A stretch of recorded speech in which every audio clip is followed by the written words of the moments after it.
Hi guys ඔන්න එහෙනම් අද වීඩියෝ එකකින් අරගෙන එන්නේ කොහොමද හරියට පාස් පේපර් එකක් කරන්න කියලා. දැන් A level කරන ළමයින්ටයි O level කරන ළමයින්ට එහෙම නැත්නම් මොකක්ම හරි එක්සෑම් එකක් කරන ළමයි පාස් පේපර්ස් කරනවනේ. ඉතින් එතකොට පාස් පේපර් එකක් කොහොමද හරියට කරන්නේ? කියන්නේ කොහොමද පාස් පේපර් එකකින් අපි දේවල් ඉගෙන ගන්නේ? නිකම් ටයිම් එකක් තියලා පේපර් එකක් කරන විදිහට නෙවෙයි. ඒ කියන්නේ පාස් පේපර් එකකින් අපි අලුත් දෙයක් ඉගෙන ගන්නවා. ඒ කියන්නේ පාඩම් කරන පාස් පේපර් එකක් යූස් කරලා පාඩම් කරන්නේ කොහොමද? කමෙන්ටරි එකක් ලියන්නේ කොහොමද? අන්න ඒව තමයි මේ වීඩියෝ එකෙන් මම ඔයාලට ගේන්නේ. ඉතින් ළමයි ඔන්න වැඩේ පටන් ගන්න කලින් ඔයාලා තෝරගන්න ඕනේ පාස් පේපර් එකක්. මමත් දැන් පාස් පේපර් එකක් කරන ගමන් තමයි ඔයාලට මේ වීඩියෝ එක හදන්නේ. ඉතින් ඔන්න මමත් පාස් පේපර් එකක් තෝරගත්තා. පාස් පේපර් එක තෝරගෙන මම ඒකේ මම නම් පිටු විදිහට කඩලා කරේ. ඒ කියන්නේ එක පිටුවක එක පැත්තක තියෙන ප්‍රශ්න ටික මම ටයිම් එක තියලා වේගෙන් කරගෙන යනවා.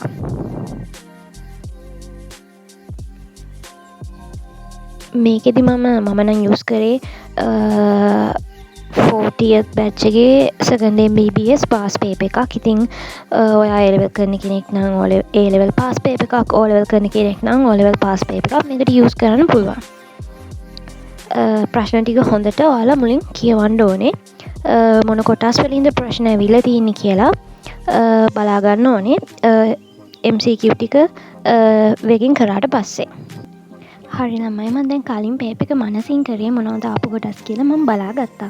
ඊට පස්සේ මෙන්න මේ වගේ ඉන්ඩෙක්ස් නෝට්ස්. මේවට කියන්නේ ඉන්ඩෙක්ස් නෝට්ස් කියලා. ඉන්ඩෙක්ස් නෝට්ස්ම ඕනේ නැහැ. මොන හරි A4 කොළ ටිකක් හරි කපාගෙන එහෙම කමක් නැහැ. එහෙම නැත්නම් මේකට එහෙම මුකුත්ම නැතුව නිකන් ඉඳ තියෙනවා නම් පේපර් එකකම ලියාගත්තත් කමක් නැහැ.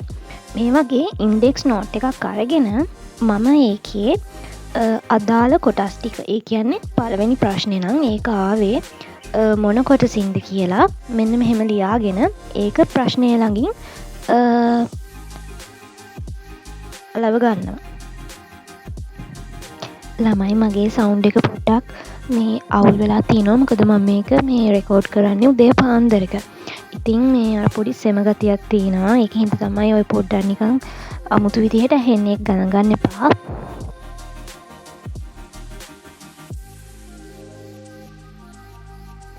හරිද? ඔන්න ඔය විදිහට තමයි අන්තිමට මම පිටුව සකස් කරගත්තේ.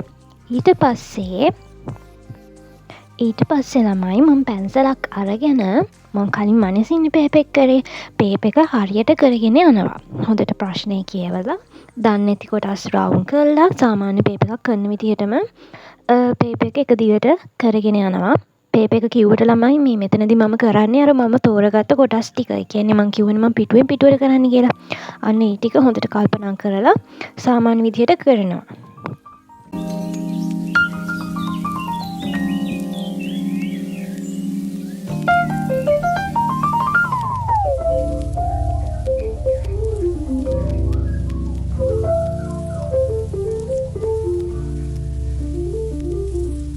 ළමයි ඉතින් ඔයාලට පේනවා ඇති මං හොඳට කන්සන්ට්‍රේට් වෙලා පේපර් එක කරගෙන ඉඳලා එකපාරටම හැරිලා බලනවා නේද? ළමයි ඕකේ හරි ඉන්ටරෙස්ටිං කතාවක් තියෙනවා. ඔහොම අපි කොච්චර කන්සන්ට්‍රේට් වෙලා වැඩක් කර හිටියත් ඔහොම කවුරු හරි යනවා වගේ දැනෙනවා නම් අන්න ඒ වගේ වෙලාවල් වලට එකපාරටම මේ බෙල් හරවලා බලන එකට හරිම මේ ඉන්ටරෙස්ටිං කතාවක් තියෙනවා. මම මේ චුට්ටි වෙලාවක් අරගෙන මම ඒකත් ඉක්මනින්ම කියගෙන යන්නම්. දැන් අපි කවුරු හරි යනවා වගේ හරි මොනහරි ඡායාවක් වගේ දැක්කම ඉක්මනින්ම බෙල්ල හරවලා බලනවා මේ පැත්ත කවුද යන්නේ එහෙම කියලා. ළමයි ඕක ඇවිල්ලා තියෙන පරිණාමයත් එක්ක. හරිද? පරිණාමයත් එක්ක ආවා කියන්නේ අපි ගල් යුගයේ වගේ කාලේ ඉඳිද්දි අපිට ගොඩක් ත්‍රෙට්ස් තිබ්බනේ හතුරුන්ගෙන්. ඒ කියන්නේ කැලේ ඉන්න සත්තුන්ගෙන් එහෙම නැත්නම් තව වෙනත් ගෝත්‍රවල ඉන්න අයගෙන් ගොඩක් ත්‍රෙට්ස් තිබ්බනේ. අන්න ඒ කාලෙදි තමයි අර ඉක්මනට මේ සද්දයක් ඇහිච්ච ගමන් කවුද ඉන්නේ කවුද ආවේ කියලා මේ ඉක්මනින් මේ ප්‍රතික්‍රියාවක් දක්වලා අපි ඒ පැත්ත දිහා හැරිලා බලන්නේ. ඕක පරිණාමයත් එක්ක එක දිගටම අපිත් එක්ක ඇවිල්ලා තියෙනවා. අන්න ඒක හින්දා තමයි තාමටත් අපිට අපේ සයිඩ් එකෙන් හරි පිටිපස්සෙන් හරි කවුරු හරි යනවා නම් හරි ඇත්තටම කවුරු හරි යනවා නම් හරි එහෙම නැත්නම් සද්දයක් ඇහුනොත් හරි අපි ඒ පැත්තට ඉක්මනට බෙල්ල හරවලා ඒ පැත්ත දිහා බලන්නේ අන්න ඒක හින්දා. ඒක හරිම ලස්සන කතාවක්. මං ඔය පරිණාමයෙන් එක අපිට ආපු ගති ලක්ෂණ ගැනත් ඉස්සරහට වීඩියෝ එකක් කරන්න. දැනට ඕක මතක තියාගන්නකෝ. ළමයි ඉතින් පොඩ්ඩක් නිදිමතකුත් වගේ ආවා. ඉතින් පොඩ්ඩක් ඈනුමකුත් ඇරියා. ඒක ගැනත් කතාව මම පස්සේ කියන්නම්කෝ. ඇයි එහෙම නිදිමතක් වගේ ආවහම ඈනුමක් කියන්නේ කියලා. හරි ළමයි, එහෙනම් අපි දැන් ආයෙත් අපේ වැඩේ ගැන කතා කරමුකෝ. දැන් මම පේපර් කරලා ඉවරයි.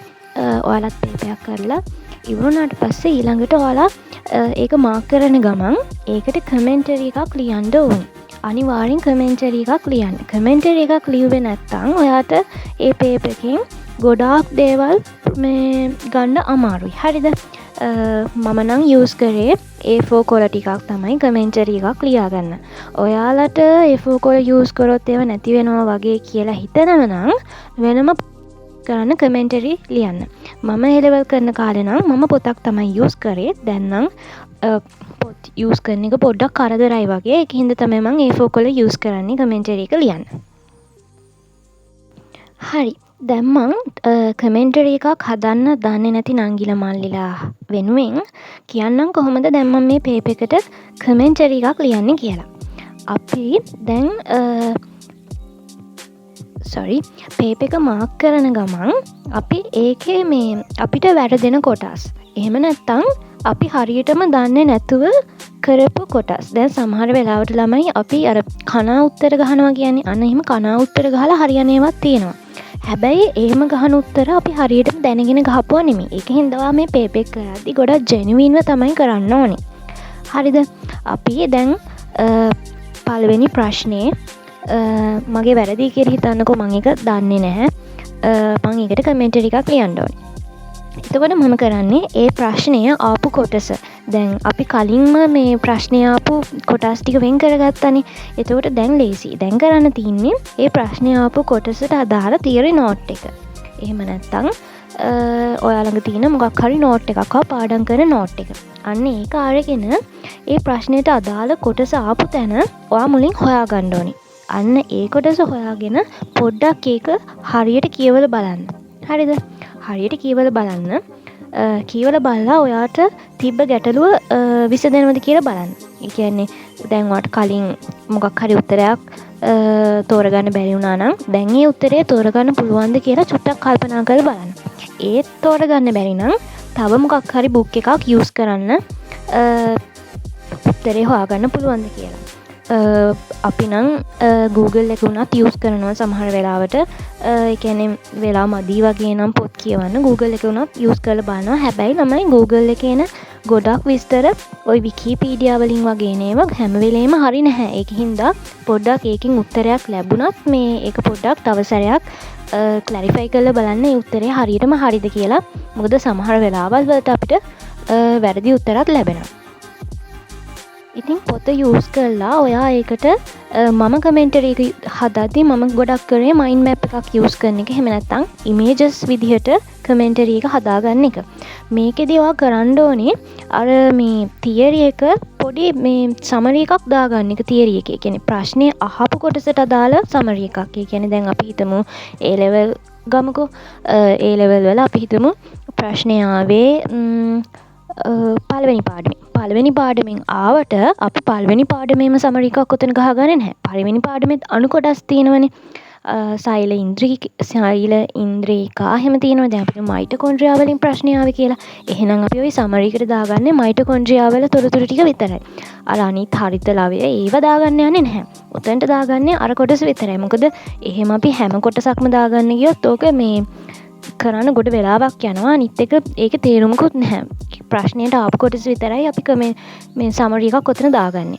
අපිට බැරි දේවල් හයිලයිට් කරගන්න ඕනේ. ඒ කියන්නේ අපිට මතකම නැති වෙලා තිබ්බ දේවල් පුංචි කොටස් තියෙනුනේ සමහර වෙලාවට අපිට මතකම නැහැ.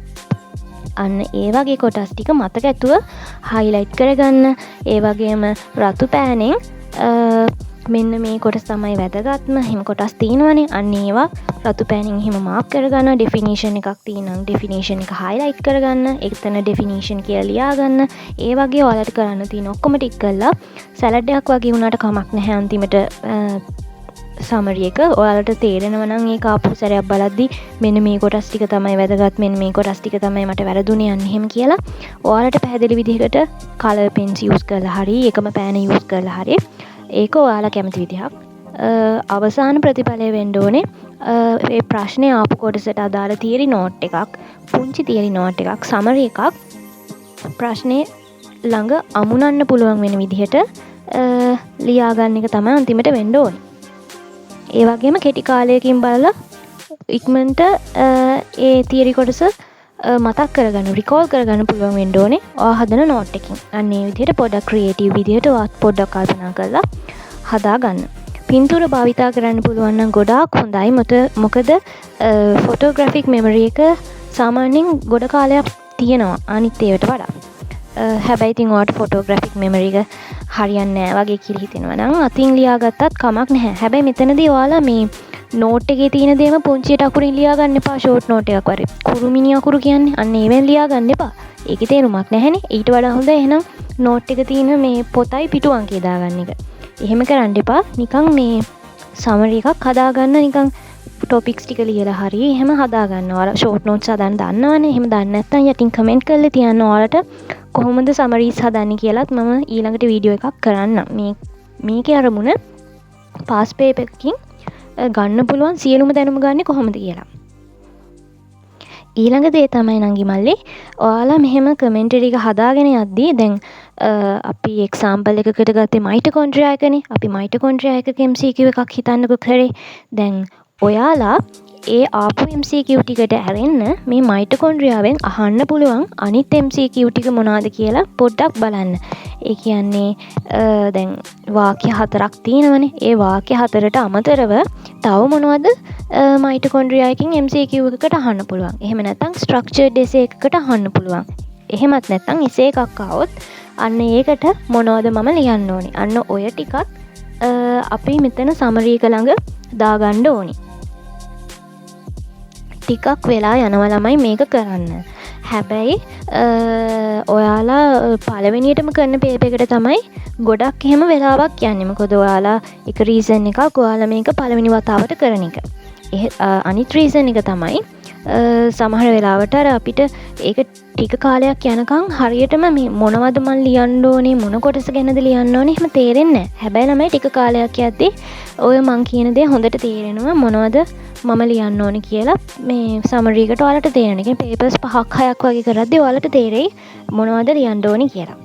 ගැටලු මොනවා හරි තියෙනනම් තමයි යටින් කමෙන්ට් එකක් දාලා තියන්න. මම අනිවාර්යයෙන්ම ඔයාලට වෙලාවක් තියෙන වෙලාවක් බලලා ආන්සර්ස් දෙනවා. ඉතින් ළමයි ඔය විදිහට මමත් සමරි එක හදාගෙන යනවා. කල්පනා කරලා හොඳට සමරි එක හදන්න. ඔයාලම තනියම එක කරන්න. යාළුවෝ එකතු වෙලා කරනවා නම් ඒත් කමක් නැහැ. ප්‍රයෝජනයක් වෙනවා නම්. ඒ කියන්නේ සමහර වෙලාවට දැන් මට නම් යාළුවොත් එක්ක එකතු වෙලා ළමයි ඔය වගේ වැඩ කරන්න බෑ. මොකද මම ගොඩක් කතා කරන කෙනෙක්. ඉතින් එතකොට මටත් වැඩ පාඩු වෙනවා. මගේ වටේ ඉන්න ළමයින්ටත් වැඩ පාඩු වෙනවා. ඒක හින්දා තමයි මම හැම වෙලේම තනියම වැඩ කරන්නේ. ඔයාලට එහෙම අවුලක් නැත්නම් යාළුවොත් එක්ක එකතු වෙලා වුණත් කමක් නැහැ.